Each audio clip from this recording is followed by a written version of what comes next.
अस्सलाम वालेकुम। मैं हूं शफी बलोच और आज हम आपको न सिर्फ मुल्की बल्कि इसके अलावा हम सूबा सिंध और ख़ासकर कराची की सियासी सूरत हाल पर बात करेंगे। और इस पर बात करने के लिए हमारे साथ मौजूद है सीनियर सहाफ़ी सुहेल शब्बीर। और हम सबसे पहले बात करेंगे कि एमक्यूएम में क्या होने जा रहा है।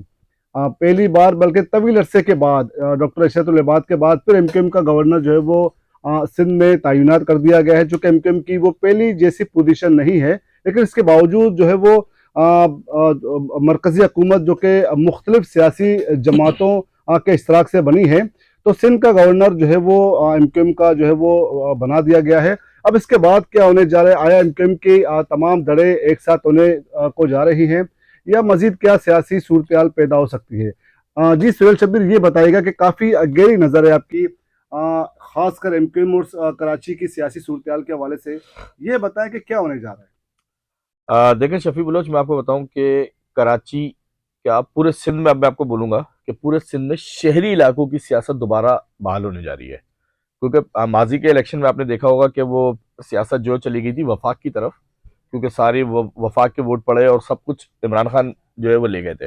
लेकिन अब दोबारा से कराची की सियासत वापस आ रही है, हैदराबाद की सियासत वापस आ रही है, मीरपुर खास, टंडोवाल अयार, टंडो आदम, उनके जो शहरी इलाकों के वोटर हैं उनको दोबारा से जिंदा करने की कोशिश हो रही है। अच्छा, उसके क्या मुहर्रिकात हैं, क्यों कर रहे हैं, क्या हो रहा है, ये तो एक अलग चीज है। लेकिन जो चीज होने जा रही है वो सबसे अहम है। उसमें कुछ ऐसे लोग, मैं खुल के बात करता हूं आपसे, जो एक दूसरे का चेहरा देखना पसंद नहीं करते थे। उसमें डॉक्टर फारूक सत्तार, अनीस कायम खानी, आमिर खान, आफाक अहमद, ये सब एक दूसरे से बिल्कुल दूर दूर रहते थे, मुस्तफा कमाल वगैरह, ये सब चीजें।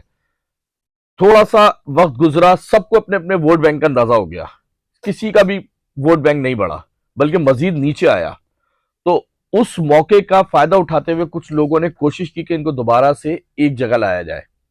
तो उसमें सबसे अहम जो रोल प्ले किया, जो कर रहा है अभी तक, वो गवर्नर सिंध है।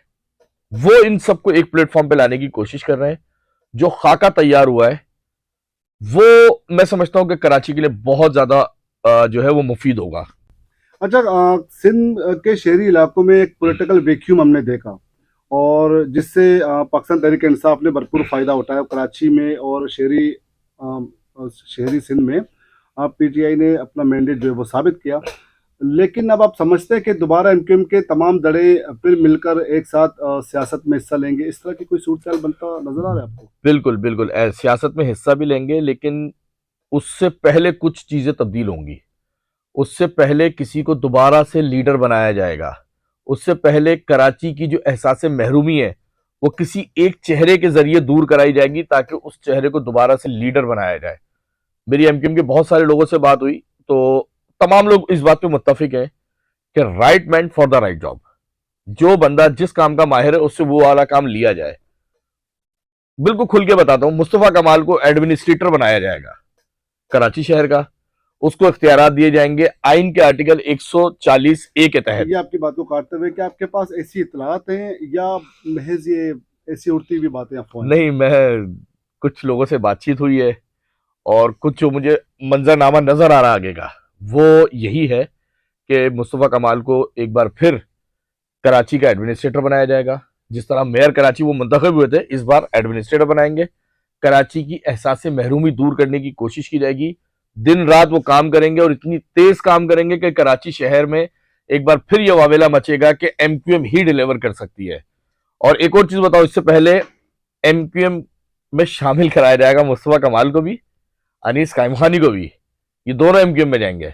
लेकिन ये दोनों इस वक्त एक पार्टी को लीड कर रहे हैं, तो अपनी पार्टी को जम करेंगे या फिर क्या देखिए, फॉर्मेट उसी होगा? उसी पर थोड़ी सी बातचीत चल रही है कि या तो वो जम करेंगे, अपनी पार्टी खत्म करेंगे, या फिर वो अलायंस करेंगे। तो अभी इस पर बातचीत चल रही है। जो मेरी इत्तलात है उसके मुताबिक ज्यादा कोशिश यही है कि वो पार्टी बंद करेंगे। कोशिश यही है, लेकिन अब बीच का रास्ता क्या निकलेगा वो देखना है। क्योंकि अनीस कायम खानी के हवाले से मैं आपको बताऊं कि जो पार्टी के लोग समझते हैं, अनीस कायम खानी पार्टी का स्ट्रक्चर, जिसको हम कारकुनान कहते हैं, तंजीम कहते हैं, तंजीमी कमेटी जो तंजीम बहुत अच्छी चला सकता है। बना चुके थे। खालिद मकबूल सिद्दीकी और डॉक्टर फारूक सत्तार, इन दोनों के दरमियान, जो अभी तक मैं लोगों से मिला भी हूं, उन दोनों से भी मेरी बात हुई है, दोनों के दरमियान क़यादत का कोई झगड़ा नहीं है। वो दोनों बोलते हैं कि क़यादत कोई भी रख ले अपने पास, लेकिन पार्टी को दोबारा से रिवाइवल कर दिया जाए। तो जो मुझे मालूमात है उसके मुताबिक डॉक्टर खालिद मकबूल सिद्दीकी सरबराह रहेंगे, लेकिन वो उसी दौरान, क्योंकि उनकी तबीयत वाकई सीरियसली उनकी तबीयत खराब है, तो वो तबीयत के अपने इलाज के लिए बैरून मुल्क जाएंगे। इख्तियारात उन्हीं के पास रहेंगे, सरबराह वही रहेंगे, लेकिन वो इख्तियारात को दूसरे को सुपर्द करके जाएंगे आर्जी तौर पर। वो होगा डॉक्टर फारूक सत्तार। डॉक्टर फारूक सत्तार उनकी गैर मौजूदगी में पार्टी के इख्तियारात इस्तेमाल करेंगे और पूरी राब्ता कमेटी को चेंज करेंगे। वो राब्ता कमेटी चेंज करने में अनीस कायम खानी उनका साथ देंगे। और इसमें एक दो लोग ऐसे हैं जिसको मैं समझता हूं कि जो शायद कुछ दिन के लिए रेस्ट पे चले जाएं, क्योंकि उनके दुबई में घर है, कारोबार है। सही, जो पहले भी जा चुके हैं, जिनके बस मैं इस बारे में नाम नहीं लूंगा क्योंकि बहुत अर्ली हो जाएगा ये। अच्छा, एक तो फिर आमिर खान का इसमें क्या रोल आप देख रहे हैं? थोड़ा सा आराम बेहतर है, हर चीज में आराम।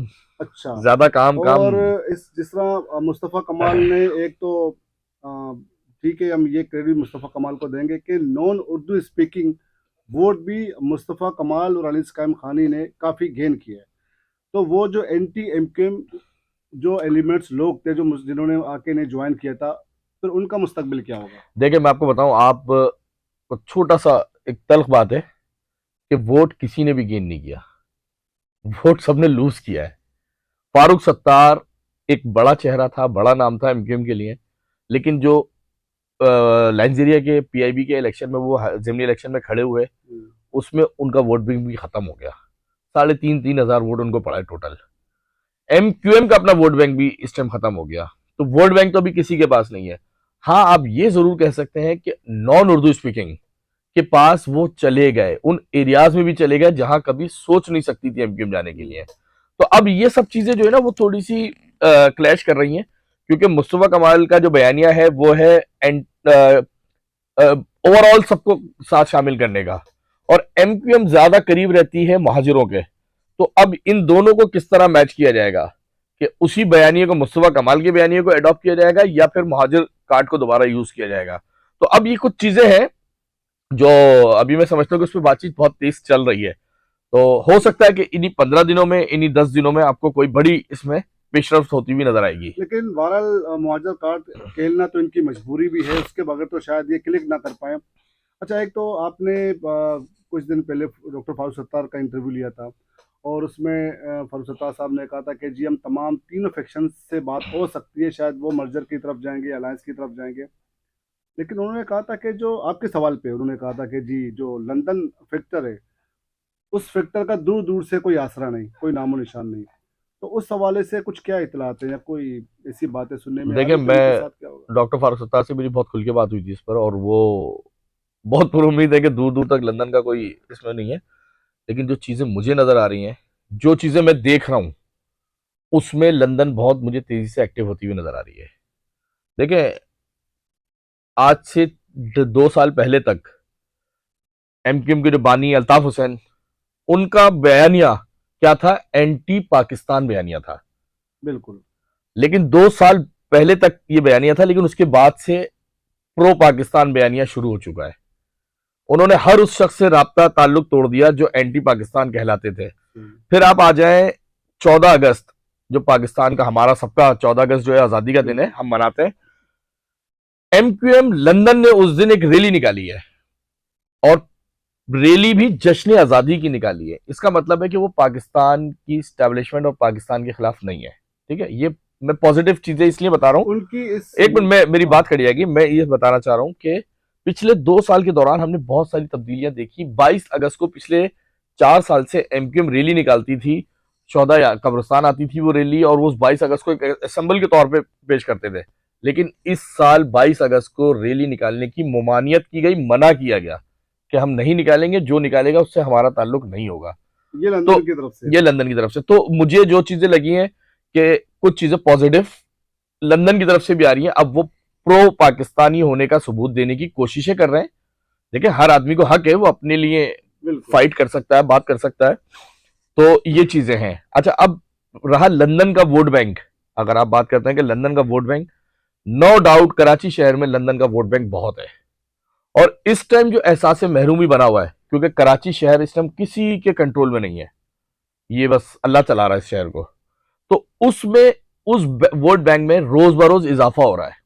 इवन के जो इन पार्टीज के अंदर लोग मौजूद हैं वो भी अब जो है ना वो बोलते हैं कि यार हमें वो एक बड़ी प्यारी किसी रहनुमा ने मुझे बात बोली कि बोला यार पूजा भगवान की होती है, बोला हमें भगवान तो दो, बोला हमारा भगवान ही नहीं है। तो यहाँ से कोई भगवान नहीं निकल पा रहा, जो तीनों ग्रुप्स बने दोबारा मर्जर की तरफ जा रहे हैं, इनमें तो शायद कोई एक और भगवान कोशिश निकाल बहुत के की, ले। कोशिश बहुत की। अच्छा, एक तो आपकी बात को आगे बढ़ाते हुए कोशिश की गई थी कि जी लंदन फ्रैक्चर को ख़त्म करने के लिए यहाँ पर अलग अलग ग्रुप्स बनाए गए हैं, लेकिन पिछले हमने दोनों ज़मनी इंतखाबात में देखा कि लंदन की जानिब से इंतखाबात के बाइकाट के ऐलान के बाद तो एमक्यूएम पाकिस्तान को या पीएसपी को इन्हें वोट नहीं पड़े। तो क्या उस ऐलान का वाकई में इतना असर है, या इस एमक्यूएम पाकिस्तान से ज़्यादा इस वक्त भी लंदन एमक्यूएम लंदन का यहाँ पर असर है? देखिए मैं आपको बताऊं एमक्यूएम लंदन का असर है, लेकिन इतना नहीं है कि जितना हम समझें कि उनके बगैर यहाँ पर कुछ भी नहीं हो सकता, इतना नहीं है। असर जो सबसे ज्यादा है वो है एहसास महरूमी का। मेरे घर में पानी नहीं आता, मेरे घर में लाइट नहीं आती, मेरे घर के बाहर रोड नहीं बनता, मेरे गटर खुले पड़े हैं, कचरा फैला हुआ है, मैं वोट क्यों दूंगा? ये नफरत जो है ना वो मुझे वोट नहीं देने दे रही। ये मेरी फ्रस्ट्रेशन है ना वो मुझे रोकती है कि मैं वोट नहीं दूंगा जाके। तो इसमें मैं खुसूसन सूबाई गवर्नमेंट का बड़ा अहम रोल है कराची के वोटर को सुलाने में, उसको डिसाइड करने में सिंध गवर्नमेंट का बहुत रोल है। उसने डिलीवर ही नहीं किया। अगर वो डिलीवर करती तो ये लोग वोट देते। लेकिन सुहेल, हम देख रहे हैं कि सिंध हुकूमत की जानिब से शहर भर में इंफ्रास्ट्रक्चर पर काफ़ी काम हो रहा है, सड़कें बन रही हैं, जो काम माजी में नहीं हुए वो अब काम शुरू हो रहे हैं। हमने देखा कि बहुत से इलाकों में काम तो सूबाई हुकूमत की जानिब से किए जा रहे हैं, प्रोजेक्ट स्कीमें शुरू हो चुकी हैं। देखें शफी साहब, मैं आपको बताऊं, जिन चीजों का आप काउंट करा रहे हैं ना, वो मैं भी कहीं बैठा हुआ था तो मेरी ऐसी बात हो रही थी, मैंने उनको बोला कि आप जिस चीजों को गिना रहे हैं भाई, ये डेली की बुनियाद पर दुनिया भर में काम होते हैं। बारिशों के बाद जो आप पैसे लगा रहे हैं भाई, एक नॉर्मल रूटीन है। आप अगर कोई गटर लाइन टूट गई है उसको रिपेयर कर रहे हैं, नॉर्मल रूटीन है। असल काम ये कि आप कौन सा मेगा प्रोजेक्ट लेकर आ रहे हैं। कराची के पानी को हल करने के लिए K4 का मंसूबा कब मुकम्मल कर रहे हैं आप? ये है हमारा दुख। ये दुख नहीं है कि आपने यूनिवर्सिटी रोड पर बारिश की वजह से रोड टूट गया तो आपने उस पर 4 जगह पैसेज लगा दिया और फिर बोला कि देखा सिंध गवर्नमेंट काम कर रही है। तो मेरे भाई ये तो बल्दियात का काम है, बल्दियात डेली करती है इतने काम। तो सिंध गवर्नमेंट है आप। सही, बिल्कुल। अच्छा, चलिए हम आते हैं अपने इस टॉपिक को दोबारा शुरू से।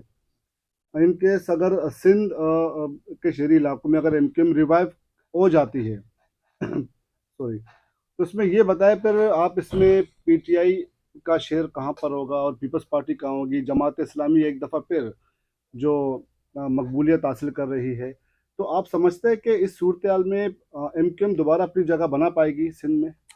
देखिए मैं आपको बताऊं, पीटीआई ने बहुत अच्छा चांस मिस कर दिया।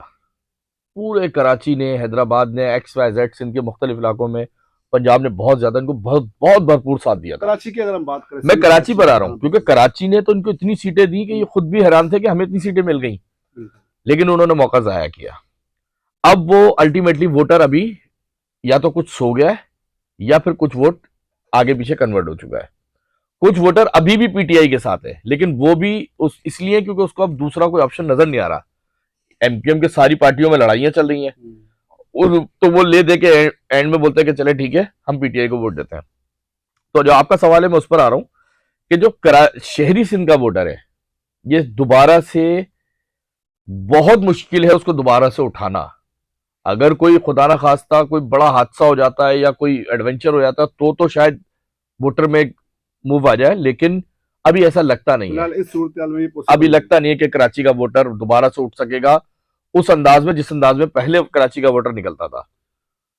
ठीक, और मतलब कराची में हम देख रहे हैं कि इस वक्त भी पीपल्स पार्टी, जमात इस्लामी और पीटीआई कहा जाता है सियासी पंडितों के उनकी जानिब से कि जी ये टॉप 3 इस वक्त जमातें हैं। एमक्यूएम शायद चौथी जमात बन जाए, 5वीं जमात बन जाए, लेकिन इस अलायंस के बाद भी अगर एमक्यूएम दोबारा वापस मकबूलियत हासिल ना कर सकी तो फिर ये सारे खिचड़ियाँ पकाना गवर्नर सिंध के लिए तो फिर बेमायना होगा। बिल्कुल ऐसा ही है। और मैं आपको बताऊं कि अगर जो लोग खिचड़ियां बना रहे हैं तो ये चौथी 5वीं जमात तो आप बोल रहे हैं, मैं तो समझता हूँ कि फिर ये सफायस्ती से मिट जाएगी एमक्यूएम। बिल्कुल। हाँ, लेकिन जो लोग कोशिश कर रहे हैं वो मैं बता रहा हूँ कि वो बहुत दूर तक की कोशिश कर रहे हैं। या किसी और लीडरशिप को यहाँ पर इम्पोर्ट करने की बात चल रही है। देखिए इंपोर्टेड लीडरशिप यहाँ इसलिए नहीं चल सकती क्योंकि कराची में 40 साल तक ये वाला जो माइंडसेट है वो बनाया गया है कि गैर मकामी और गैर मकामी। मकामी लोग वापस आ भी सकते हैं, ऐसी बात नहीं। अगर मकामी लोगों के अंदर से किसी को निकाल दिया जाए या उसके ऊपर हाथ रख दिया जाए सही से तो शायद थोड़ा सा बन सकता सीन। लेकिन मैं आपको बताऊं कि फिलहाल क्योंकि एमक्यूएम, देखिए मैं हर आदमी को एक बात बोलता हूं कि किसी की रगों के अंदर से कोई चीज निकालना बहुत आसान नहीं होता है। एमक्यूएम लोगों की रगों के अंदर घुसी हुई है भाई। लेकिन उसमें लंदन फैक्टर तो ज्यादा स्ट्रॉन्ग है ना। देखिए अभी आप ये लंदन, 3 पीएसपी और हैदराबाद इसको भी आप थोड़ी देर के लिए हटाते हैं। फैक्टर। जो मुहाजिर वोटर है ना, महाजिर वोटर, वो एमक्यूएम को अपनी जमात समझता था। हम्म। अब आप या तो उनको ऑल्टरनेट कोई जमात दें जो ऐसी हो जिनको ये लगे कि ये सिंध गवर्नमेंट को मुंह देगी। देखिए हमारा जो जो कराची के वोटर का मसला है ना वो सिंध गवर्नमेंट है। वफाक को हमने वोट दिया, उनके ज़ाहिर कुछ लोकल इश्यूज होंगे तो। वफाक को कराची ने वोट दिया, इमरान खान को वोट दिया, लेकिन वो हल नहीं कर पाए। वो मसाइल हल ही नहीं हुए, जहां थे वहीं के वहीं खड़े रहे। 18वीं तरमीम के पीछे पूरी वफाक गवर्नमेंट पीछे छुपी रही कि हम 18वीं तरमीम की वजह से कुछ नहीं कर सकते। कराची के लोग तो वहीं खड़े ना, उनका तो मसला हल नहीं हुआ। लेकिन अब जिस तरह आप अभी बात कर रहे हैं, अब तो लोकल बॉडी के इलेक्शन भी होने जा रहे हैं। दूसरी तरफ ये बात भी चल रही है कि कराची में शायद एक दफ़ा फिर एडमिनिस्ट्रेटर मुस्तफ़ा कमाल साहब को ले आए। तो ये दोनों चीज़ें साथ किस तरह पॉसिबल है? वो उन्हें इलेक्शन के ज़रिए से उन्हें लाया जाएगा या वैसे ही शायद उन्हें। देखें, जो मेरा अपना तज्जिया है वो ये है कि इलेक्शन तकरीबन 6 से 8 महीने डिले होंगे बल्दियाती। सही। उस 6 महीनों में मुस्तफ़ा कमाल को एडमिनिस्ट्रेटर कराची लगाया जाएगा। सिंध गवर्नमेंट की और पीपल्स पार्टी की एमक्यूएम की बात बहुत करीब पहुंच चुकी है 140A के ऊपर इंप्लीमेंट के हवाले से। एडमिनिस्ट्रेटर कराची हो जाएगा मुस्तफ़ा कमाल। 3 डिस्ट्रिक्ट एमक्यूएम को दे दिए जाएंगे जिसमें सेंट्रल, ईस्ट और कोरंगी, ये 3 डिस्ट्रिक्ट एमक्यूएम को दिए जाएंगे जहां एमक्यूएम बहुत तेजी से काम करेगी अपने आप को दोबारा से रिवाइवल के लिए। फिर वही मुस्तफ़ा कमाल मेयर का कैंडिडेट बन जाएगा बल्दियाती इलेक्शन के लिए। सही। ये मतलब इस तरह की। ये मेरा अपना तज्जिया है। सही।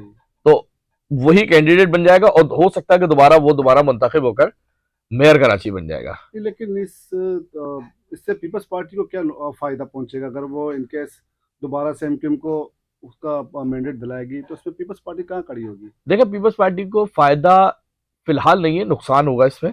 लेकिन पीपल्स पार्टी को एक फायदा होगा, जो इमरान खान सिंध में घुस रहा है ना वो उसको रोकने में कामयाब हो जाएंगे। सही। और पीपल्स पार्टी का अपना वोट बैंक आप समझते हैं कि? पीपल्स पार्टी का वोट बैंक कराची में मैं आपको बताऊं कि अगर आप कहें कि आधा कराची पीपल्स पार्टी की तरफ चला गया तो ये बिल्कुल नाजायज और ज्यादती होगी। पीपल्स पार्टी के वोट बैंक में मेरे ख्याल से कोई 1 से 2% इजाफा हुआ होगा, वो भी इसलिए क्योंकि वैक्यूम बहुत बड़ा है। क्योंकि कराची का ओरिजिनल वोटर तो सोया हुआ है ना, तो वो वैक्यूम में पीपल्स पार्टी कोशिश कर रही है घुसने की। और पीपल्स पार्टी की कभी भी इतनी कोशिश नहीं रही कि वो कराची को पूरा कैप्चर करे। मेहनत और ख्वाहिश तो बहुत है, लेकिन वो अभी तक पोजीशन में नहीं है पीपल्स पार्टी के साथ। पीपल्स पार्टी के बाद नहीं है। बहुत बहुत शुक्रिया सुहेल शबीर। काफ़ी हमने बात की कराची और पूरे ओवरऑल सिंध में सियासी सूरत हाल के हवाले से। हो सकता है कुछ बातें दुरुस्त साबित हों या हो सकता है कुछ महज ऐसी अफवाहें हों, लेकिन असल सूरत हाल हमारे पास जो आपके सामने आएगी वो कुछ हमें इंतज़ार करना पड़ेगा। बल्दियाती इंतखाबात के हवाले से आए बल्दियाती इंतखाबात दोबारा से पोस्टपोन होंगे या अपने दोबारा जब नए शेड्यूल का ऐलान होगा तो उसके मुताबिक ही बल्दियाती इलेक्शन दोबारा से होंगे। और दूसरी तरफ हम पीपल्स पार्टी को भी देख रहे हैं, फिर एमक्यूएम की रिवाइवल की भी बात चल रही है। और फिर पाकिस्तान तहरीक इंसाफ जो कि एमक्यूएम के बाद कराची में और एक दूसरी बल्कि सबसे बड़ी जो है वो ताकत बन के फोर्स बन के उभरी है। आया पीटीआई भी अपनी उस मकबूलियत को बरकरार रख पाएगी या नहीं?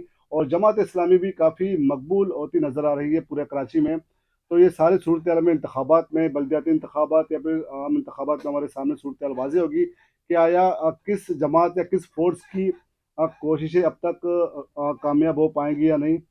तब तक के लिए इजाज़त दीजिए, हम आपके सामने एक और वीडियो के साथ हाजिर होंगे। अल्लाह हाफ़िज़।